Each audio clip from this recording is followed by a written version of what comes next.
স্বতন্ত্র প্রার্থিত্ব ব্যবস্থা বাংলাদেশে যে কোনো জায়গায় থাকতে পারে, নো হা ভোট না ভোট তাদের অপশন থাকতে পারে।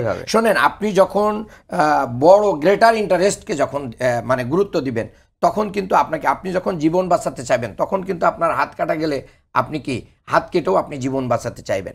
আপনি যদি চাঁদাবাজ, দখলবাজ, লুটপাট, ব্যাংক ডাকাতি এইগুলো যদি বন্ধ করতে চান, তাহলে আপনাকে কিন্তু দেশের কোনো না কোনো একটা জায়গায় সংস্কার করতে গেলে, অপারেশন চালাইলে কোনো এক জায়গায় ক্ষত বিক্ষত হবে, কোনো জায়গায় একটু সামান্য ক্ষতিগ্রস্ত হবে। তাতে কিন্তু আমার গ্রেটার ইন্টারেস্ট যদি অ্যাচিভ হয়, তাহলে সেটা আমাদেরকে করতে হবে।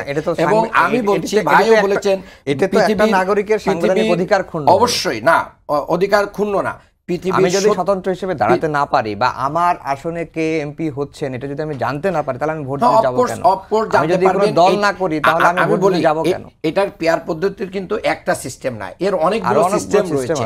একটা সিস্টেমে যে আমরা আমাদের দেশের মানুষের কাছে বলা হচ্ছে একটা সিস্টেম না, পেয়ার পদ্ধতি। এক এক দেশ, জার্মানি এক ধরনের চর্চা করছে, টার্কি এক ধরনের চর্চা করছে, শ্রীলঙ্কা এক ধরনের চর্চা করছে, আবার ভাই বলছেন এটা ইসরায়েল চর্চা করছে। তো এগুলো আমাদের জন্য কোনটা সুইটেবল, এটা আমাদের রাজনীতিবিদরা যদি এটা নিতে চান ভালো জিনিস, তাহলে এটাই হবে। আর আর্মির কথা আমি বলছি, আগের 3টা নির্বাচনেও কিন্তু আওয়ামী লীগের আর্মির ম্যাজিস্ট্রেটিভ পাওয়ার ছিল, কিন্তু কি হয়েছে আমরা জানি। এখনও কিন্তু বর্তমান আর্মির কি আছে, ম্যাজিস্ট্রেসি পাওয়ার আছে, কিন্তু আইন শৃঙ্খলা থেকে শুরু করে নিয়ে যেগুলো হচ্ছে, এগুলো তো আমরা পারছি না। অর্থাৎ আমাদের সিস্টেমের পরিবর্তন দরকার।